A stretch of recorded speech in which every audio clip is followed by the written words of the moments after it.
Assalamualaikum warahmatullahi wabarakatuh. Alhamdulillah, alhamdulillahilladzi hamdan katsiran thayyiban mubarakan fih kama yuhibbu rabbuna wa yarda. Asyhadu an la ilaha illallah wahdahu la syarika lah wa asyhadu anna Muhammadan abduhu wa rasuluhu alladzi la nabiyya ba'da. Allahumma salli wa sallim wa barik ala Muhammadin wa ala alihi wa ashabihi wa man tabi'ahum bi ihsan ila yaumiddin. Fa ya ibadallah usikum wa nafsi bi taqwallah faqad fazal muttaqun. Qala ta'ala fi kitabil karim, a'udzu billahi as-sami'il 'alim minas syaitonir rajim. Ya ayyuhalladzina amanu taqullaha haqqa tuqatih wa la tamutunna illa wa antum muslimun. Jamaah sekalian, senantiasa kita bersyukur kepada Allah Subhanahu wa taala. Yang pertama karena Allah memberikan kita nikmat yang begitu besar, yaitu nikmat berupa hidayah, keimanan, ketakwaan kepada Allah Subhanahu wa taala. Sebagaimana ketika Allah Subhanahu wa taala berfirman di surat Ali Imran ayat ke-185, A'udzu billahi minasyaitonir rajim, wa may yabtaghi ghairal islam dinan fala yuqbala minhu wa huwa fil akhirati minal khasirin. Barang siapa yang ketika dulu hidup di dunia mencari agama selain Islam, fala yuqbala minhu, maka Allah tidak akan pernah menerima agama tersebut, wa huwa fil akhirati minal khasirin, dan di akhirat nanti dia digolongkan sebagai orang-orang yang merugi. Oleh karena itu, ketika kita dilahirkan di dunia ini dikehendaki oleh Allah mendapatkan hidayah, petunjuk, diberikan keimanan, ketakwaan di dalam hati kita untuk senantiasa istiqamah menjalankan ketaatan kepada Allah, maka itu adalah suatu keberuntungan yang besar, suatu anugerah yang tidak ada bandingannya di dunia ini. Kemudian yang kedua, kita bersyukur kepada Allah karena kita senantiasa dijadikan sebagai hamba-hamba yang disibukkan dalam masalah ibadah, dalam masalah ketaatan. Karena Rasulullah SAW pernah menyampaikan, wa min alamati suktila ayus bilau bima la yanfaq, yang artinya apabila Allah itu tidak suka dengan hambanya, maka Allah akan menghendaki dia disibukkan dengan perkara-perkara yang tidak ada manfaatnya. Mahbumul mukhalafahnya atau logika terbaliknya, kalau misalnya Allah nggak senang dengan hamba-hambanya yang dijadikan dia sibuk dengan perkara yang bermanfaat, maka sebaliknya apabila Allah senang dengan hamba-hambanya, maka hamba tersebut akan dijadikan sebagai hamba-hamba yang senantiasa sibuk dalam masalah ibadah, sibuk dalam masalah ketaatan, sibuk berbuat baik dan sebagainya. Oleh karena itu, ketika kita ini dalam kehidupan kita, waktu kita, kesibukan kita lebih banyak dalam hal kebaikan, maka sungguh itu adalah suatu kenikmatan. Kemudian yang ketiga, kita bersyukur kepada Allah. Kenapa? Karena kita ini dijadikan sebagai hamba-hamba yang senantiasa suka mencari informasi atau mencari ilmu. Dan kondisi ini dikatakan oleh Rasulullah SAW, man salaka tariqan yaltamisu fihi ilman sahalallahu lahu bihi tariqan ilal jannah. Maka barang siapa yang melangkahkan kakinya menuju majelis ilmu, maka sungguh Allah akan memudahkan jalannya menuju surga. Maka pada kesempatan di pagi hari ini kita sejenak untuk merenung ayat-ayat Allah, kita mempelajari ayat-ayat Allah, dan mudah-mudahan dengan perenungan itu menghasilkan ilmu dan pemahaman. Makanya Allah memberikan sebuah ungkapan, ya, melalui lisan Rasulullah SAW, man yuridillahu bihi khairan yufaqihu fiddin. Barang siapa yang hidupnya dikehendaki baik oleh Allah, maka dia akan dipahamkan dalam masalah agama. Jadi kalau dulu awalnya tidak ngerti jadi ngerti, dulu awalnya tidak tahu jadi tahu, dulu awalnya tidak paham menjadi paham tentang perkara-perkara agama, dan perkara itu karena dia paham, karena dia tahu, dan karena dia mengerti, sehingga akhirnya dia menjadi selamat dalam urusan kehidupan dunia dan akhirat. Maka itu adalah kehidupan yang baik. Maka Allah menjadikan agama ini landasannya ilmu. Makanya kalau kita ini dikehendaki oleh Allah sebagai hamba-hamba yang senantiasa suka menuntut ilmu, maka itu adalah suatu anugerah yang luar biasa. Baiklah ma'asyiral muslimin, itu sebagai mukadimah. Pada kesempatan pagi hari ini kita akan membahas satu permasalahan di mana kalau kita melihat trennya sekarang ini banyak orang itu yang stres, Pak. Karena tingkat kesulitan hidup manusia itu begitu tinggi sehingga banyak sekali muncul kejadian kriminalitas meningkat dan sebagainya. Pertama karena memang situasi ekonomi mungkin yang tidak baik sehingga banyak orang itu menjadi putus asa. Oleh karena itu ada sebuah pembahasan yang disampaikan oleh praktisi kedokteran. Bahasanya menurut para dokter, kualitas hidup manusia itu tergantung dari dua hal yang utama. Jadi yang pertama adalah pola pikir. Jadi pola pikir ini termasuk perkara yang besar karena dia mampu mempengaruhi kualitas imunitas seseorang. Sehingga ketika kita ini mempunyai pola pikir yang baik, yang positif, maka imun itu akan berangsang dengan baik. Sebaliknya ketika seseorang itu mempunyai pola pikir yang negatif, maka kualitas hidupnya, kualitas kesehatannya akan menurun. Yang kemudian kedua adalah tentang pola makan. Ya, jadi kalau tadi pola pikir, maka pola makan. Pola makan itu kalau tidak diatur, maka seseorang itu akan mendapatkan derajat kesehatan yang rendah. Dan agama ini sudah memberikan sebuah aturan, makanan itu tidak hanya halal, tapi juga harus thayyiban. Makanya ketika seseorang itu makan, belum tentu itu makanan itu baik untuknya. Tetapi ma'asyiral muslimin wa zumratal mu'minin rahimakumullah, maka pada pembahasan kita pada pagi hari ini kita akan fokus tentang bagaimana membentuk pola pikir yang positif. Oleh karena itu ma'asyiral muslimin, kenapa agama kita yaitu Islam ini sangat memperhatikan tentang pola pikir yang positif ini? Kalau misalnya kita mempelajari beberapa tafsir dari ayat-ayat Al-Quran, maka kita dapati ada semangat di dalam ayat itu untuk mengajak kita itu mempunyai pikiran yang positif. Setelah saya merangkum ada beberapa ayat, salah satunya di surat Al-Baqarah ayat 185. Kebetulan ayatnya ini cukup panjang, tapi di situ ada satu penggalan kalimat yang mengatakan yuridullah bikumul yusra wala yuridu bikumul usra. Sesungguhnya Allah itu menghendaki kemudahan, dan Allah itu tidak menghendaki kesulitan untuk hambanya. Jadi walaupun surat ini ada di surat Al-Baqarah dan berbicara tentang konteks tentang puasa, tetapi Allah mengatakan bahwa sesuatu dalam kehidupan ini jangan dibuat sulit. Karena apa? Karena Allah menjadikannya mudah. Nah, kadang-kadang membuat sulit itu kan karena bingkai pikiran kita sendiri. Melihat masalah kehidupan, ya, masalah sosial, atau mungkin kadang-kadang kita ini nggak usah jauh-jauh. Kadang-kadang sak jamaah ya, ada orang yang mungkin tidak sesuai karakternya, nggak sesuai dengan kita. Kadang-kadang itu bikin sumpek. Ini gimana cara menghadapinya? Makanya Allah Subhanahu wa taala menjadikan bahwa segala urusan itu kalau mindset pikiran kita dibuat mudah ya mudah. Kalau dibuat sulit ya sulit. Oleh karena itu terutama dalam kehidupan ini Allah pasti akan menguji hambanya. Menguji dengan segala sesuatu. Misalnya mungkin dengan rasa takut atau mungkin rezekinya dibatasi dan sebagainya. Tetapi ketika kalau kita memahami bahwasannya konsep agama itu mudah, maka kita pasti akan merasa mudah menghadapinya. Makanya di dalam ayat yang lain Allah itu memberikan sebuah motivasi. Jadi memberikan sebuah motivasi kepada kita. Misalnya tentang ketika kita ini diuji dengan urusan yang pelik, urusan yang sulit.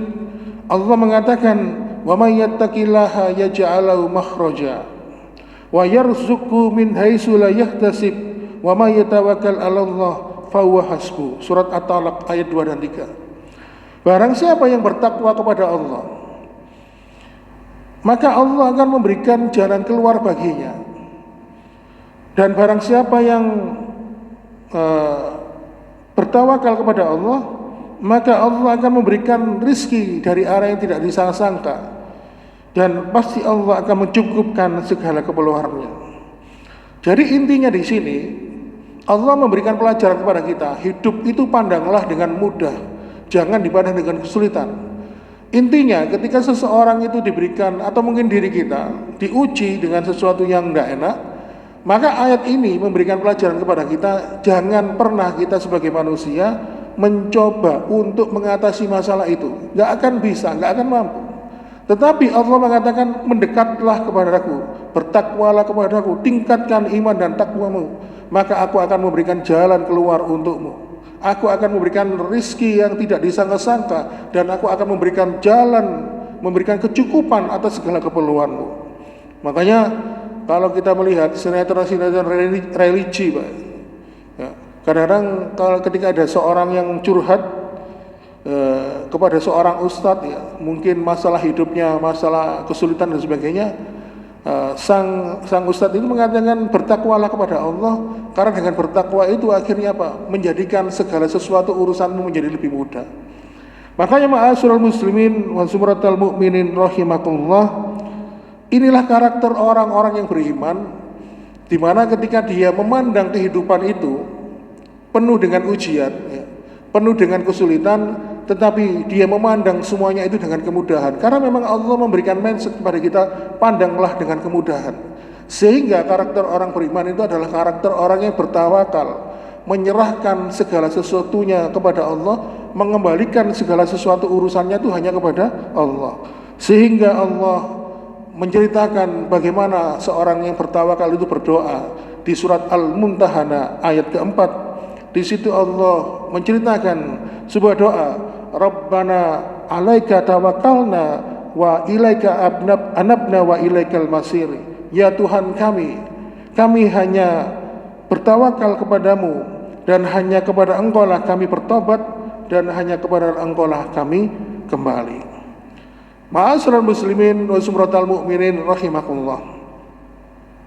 Kemudian di ayat yang lain, di surat An-Nisa ayat 19, ya, ini sering kita jumpai, ya, kalau kita mungkin nonton hobi nonton sinetron, ya, terutama ibu-ibu, ya, sempat ada beberapa sinetron yang masih dalam ingatan saya, seperti Tukang Bubur Naik Haji, kemudian di Trans TV itu seperti Suami-suami Takut Istri, ya, atau mungkin beberapa sinetron yang lain. Dalam jalan cerita itu kan diceritakan yang intinya bagaimana ada seorang suami atau seorang istri yang nggak suka dengan karakter atau sifat pasangannya. Nah, di sini Allah Subhanahu wa taala memberikan gambaran untuk masalah ini. Jadi di dalam surat An-Nisa 19 itu kan bercerita tentang pernikahan, bagaimana mengelola rumah tangga itu. Makanya Allah mengatakan di surat An-Nisa ayat 19, fa in karihtumuhunna fa asa an takrahu syai'a wa yaj'allahu fihi khairan katsira. Jika kamu tidak menyukai sifat atau karakter dari istrimu atau dari pasanganmu, maka bersabarlah, karena boleh jadi kamu tidak menyukai sesuatu padahal Allah menjadikan kebaikan yang banyak padanya. Jadi Allah mengatakan bisa jadi kamu membenci istrimu atau suamimu karena sifatnya enggak baik menurut kamu, maka bisa jadi kamu mendapatkan kebaikan di situ.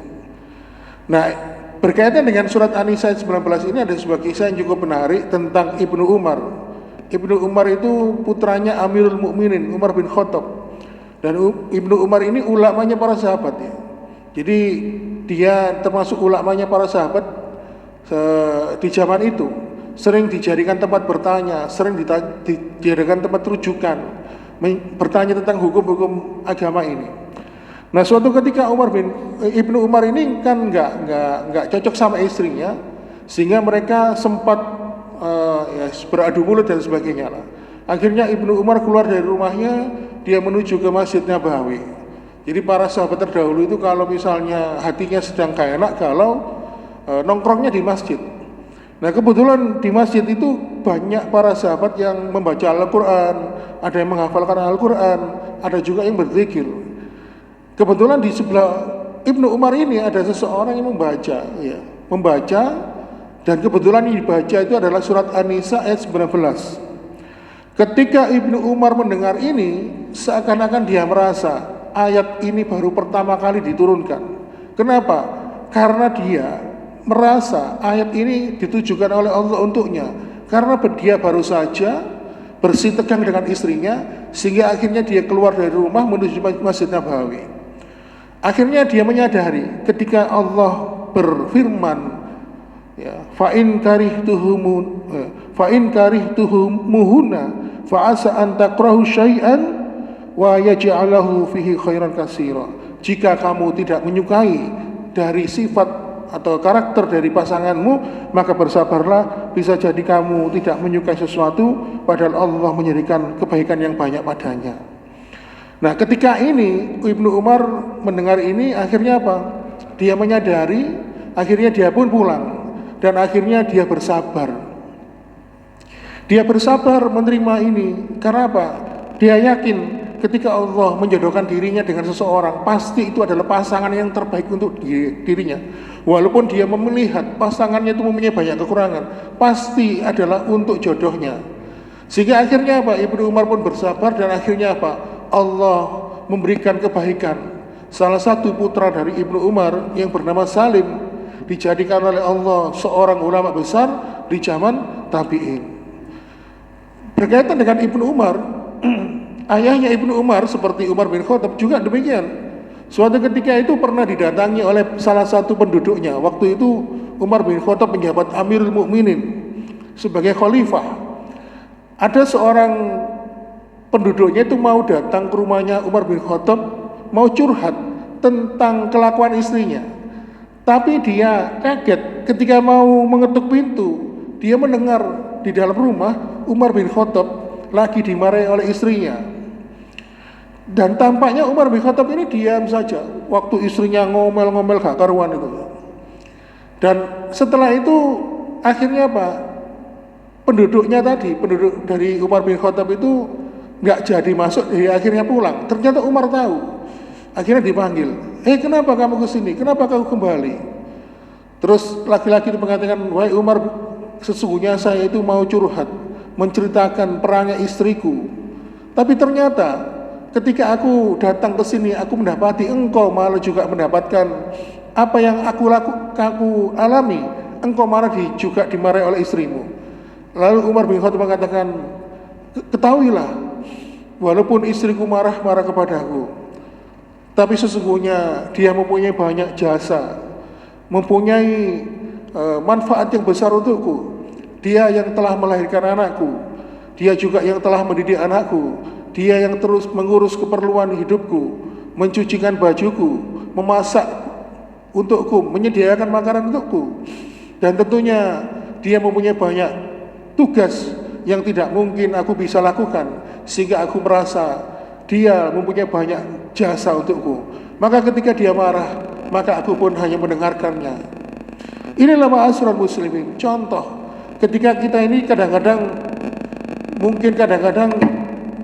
sering merasa gimana ya, ditakdirkan oleh Allah berjodoh dengan seseorang yang mungkin karakternya nggak sesuai dengan kita, tetapi Allah memberikan mindset positif kepada kita melalui surat An-Nisa ayat 19 ini. Jangan dikira dibalik sesuatu yang tidak kamu senangi, dibalik pasanganmu, pasti Allah memberikan hikmah yang besar. Dan ternyata banyak sekali hikmah-hikmah yang dapat kita dapatkan kalau kita mau bersabar. Kemudian ma'asyiral muslimin, jamaah sekalian, di ayat berikutnya Allah Subhanahu wa taala juga berfirman. Ayat ini juga sering kita baca, kita dengarkan. Fa inna ma'al usri yusra, inna ma'al usri yusra. Maka sesungguhnya bersama dengan kesulitan itu ada kemudahan. Sesungguhnya bersama kesulitan itu ada kemudahan. Di situ Allah mengatakan bahwasanya walaupun hidup ini tidak mudah, walaupun hidup ini banyak rintangan, banyak kesulitan, Tetapi Allah mengatakan di balik rintangan, di balik kesulitan itu mengandung kemudahan. Dan setiap satu kesulitan diiringi dengan kemudahan. Oleh karena itu, dengan ayat ini seakan-akan Allah itu memberikan harapan kepada kita. Jangan pernah berputus asa, terutama jangan pernah berputus asa kepada rahmat dan pertolongan Allah Subhanahu wa taala. Bahkan bagi orang-orang yang merasa dosanya menumpuk, ya, bahkan dia merasa dirinya sudah tidak mendapatkan apa-apa di dunia ini, Allah melarang. Contoh misalnya di surat Az-Zumar di ayat yang ke-53, Allah itu berfirman, berkata kepada orang-orang yang merasa dirinya banyak dosa, yang merasa dirinya banyak maksiat, dan merasa dia tidak mendapatkan ampunan dari Allah. Allah mengatakan begini, la taqnatu mir rahmatillah, innallaha yaghfiru dzunuba jami'a, innahu wal ghafurur rahim. Janganlah engkau sekali-sekali berputus asa dari rahmat Allah. Sesungguhnya Allah mengampuni dosa-dosa semuanya, sungguh Dia Maha Pengampun dan Maha Penyayang. Oleh karena itu, ma'asyiral muslimin, setinggi apapun permasalahan yang kita hadapi, sesulit apapun kesulitan yang menghadang, ya, pasti jangan pernah berputus asa dari rahmat Allah. Ayat ini memberikan gambaran kepada kita bahwa pola pikir kita harus ditata dengan baik. Mindset kita harus dirubah. Yang awalnya negatif menjadi mindset pola pikir yang positif. Sehingga Allah pun menghendaki orang-orang yang mempunyai pola pikir positif akan lahir dari hati yang bersih, dari hati yang beriman dan bertakwa kepada Allah Subhanahu wa taala. Oleh karena itu, ma'asyiral muslimin, ketika Allah mengajarkan kepada kita tentang mindset positif, berpikir positif ini, maka Allah tidak pernah menerima prasangka. Makanya kalau ada orang berprasangka buruk, suudzon kepada manusia, itu saja sudah dianggap sebagai perbuatan dosa. Apalagi kalau dia mempunyai prasangka yang tidak baik kepada Allah Subhanahu wa taala. Makanya Rasulullah SAW mengatakan prasangkanya Allah itu tergantung prasangka seorang hamba kepada Rabb-Nya. Kalau kita ini memandang Allah itu Maha Pengasih, Maha Penyayang, Maha menebarkan kasih sayang rahmat-Nya, maka Allah pasti akan memberikan kita sesuatu yang lebih dari itu karena dengan prasangka hamba-Nya. Oleh karena itu, ma'asyiral muslimin, sebagai penutup, Rasulullah SAW pernah menyampaikan, sesungguhnya Allah menurunkan 2 surat yang agung. 2 surat ini sebelumnya untuk umat-umat sebelum Muhammad belum pernah diturunkan. Tetapi khusus untuk Muhammad ini, 2 surat yang agung ini diturunkan. 2 surat itu adalah surat Al-Falaq dan surat An-Nas. Di situ kalau kita mempelajari tafsirnya, intinya Allah itu memberikan pelajaran kepada kita, ya, untuk senantiasa membentengi diri kita agar senantiasa terhindar dari pola pikir yang negatif. Dari pola pikir yang negatif ini, dengan perlindungan kepada Allah, maka akhirnya menghasilkan pola pikir yang positif. Di situ Allah Subhanahu wa taala mengajarkan kepada kita di surat Al-Falaq, "Qul a'udzu birabbil falaq." Aku berlindung kepada Allah dari kejahatan di waktu subuh. Ya. Kemudian di ayat yang keempat, berlindung dari apa? Yaitu wa min syarrin nafassati fil 'uqad, yaitu dari kejahatan penyihir yang meniupkan buhul kepada manusia. Jadi surat Al-Falaq ini adalah sebagai perisai doa perlindungan kepada Allah dari gangguan tukang-tukang sihir. Tetapi yang menarik, kalau surat Al-Falaq ini kita berlindung kepada Allah dari 1 penyebab, sedangkan surat An-Nas kita berlindung kepada Allah dari 3 hal. Dan 3 hal ini sifatnya internal. Kalau surat Al-Falaq tadi itu kita berlindung dari faktor eksternal, maka di surat An-Nas ini kita berlindung dari faktor internal. Makanya kita awali dengan kul a'udzu birabbin nas, malikin nas, ilahin nas ya. Nah, apa yang menyebabkan seseorang itu terganggu? Kata para ulama disebutkan oleh Allah min syarril waswasil khannas, dari kejahatan setan yang membisikkan, dari kejahatan setan yang bersembunyi di dalam hati kita, di dalam pikiran kita. Alladzi yuwaswisu fi sudurin nas, di mana setan itu membisikkan berupa kejahatan, pola pikir negatif ke dalam jiwa manusia, kepada pola pikir manusia. Minal jinnati wan nas, setan dari golongan jin dan manusia. Jadi setan itu adalah nama sifat. Setan itu nama sifat, dan setan itu bisa berupa jin dan manusia. Makanya kadang-kadang kalau ada seseorang dia melakukan perbuatan setan, ya salah satunya memprovokasi, ya. Kemudian dia mengajak seseorang itu berbuat kepada kejahatan dan kejelekan, atau mempengaruhi dengan melakukan penceritaan yang tidak baik, maka dia digolongkan sebagai setan dari golongan manusia. Oleh karena itu, ma'asyiral muslimin, kalau surat Al-Falaq tadi kita hanya berlindung dari satu sebab yang eksternal, maka surat An-Nas ini kita berlindung dari sebab dari internal diri kita. Kenapa kita berlindung kepada Allah ya, sampai 3 kali? Karena itu sebagai upaya yang sangat berat agar kita melindungi diri kita ini dari faktor internal. Internalnya apa? Dari bisikan hati. Kata khannas itu artinya adalah yang sering menyebabkan kita ini berpikiran buruk. Khannas itu yang menyebabkan sering kita ini berprasangka tidak baik kepada orang lain, atau mungkin kita mempunyai prasangka yang tidak baik kepada Allah Subhanahu wa taala. Khannas itu yang menyebabkan memandang pasangan hidup kita, seorang suami memandang istrinya itu gono apike. Sebaliknya, khannas itu bisa menyebabkan seorang suami memandang istrinya itu penuh dengan kekurangan. Dan khannas itu menjadikan seseorang itu mungkin sulit untuk memaafkan, mempunyai ego yang tinggi. Khannas itu mungkin bisa menumbuhkan seseorang itu menjadi orang yang sombong, tinggi hati, sulit untuk menerima nasihat dan sebagainya. Sehingga ma'asyiral muslimin, para ulama pun memberikan sebuah kesimpulan. Ketika Allah Subhanahu wa taala menurunkan surat Al-Falaq dan An-Nas ini, para ulama mengatakan senjata terbesar setan adalah untuk merusak pikiran manusia. Sehingga pikiran itu akhirnya apa? Menjadikan manusia itu suka bersuudzon. Ada yang sulit untuk memaafkan. Ada orang yang senantiasa sombong dengan ilmunya. Ada banyak begitu orang yang meremehkan orang lain. Ya, makanya Allah Subhanahu wa taala mengajarkan kita sebuah upaya untuk melindungi diri kita dari bisikan-bisikan itu. Min syarril waswasil khannas alladzi yuwaswisu fi sudurin nas, yaitu berlindung ya Allah, kami berlindung kepadamu dari bisikan setan yang bersembunyi di dalam hati kami, yang membisikkan kejahatan dalam dada manusia.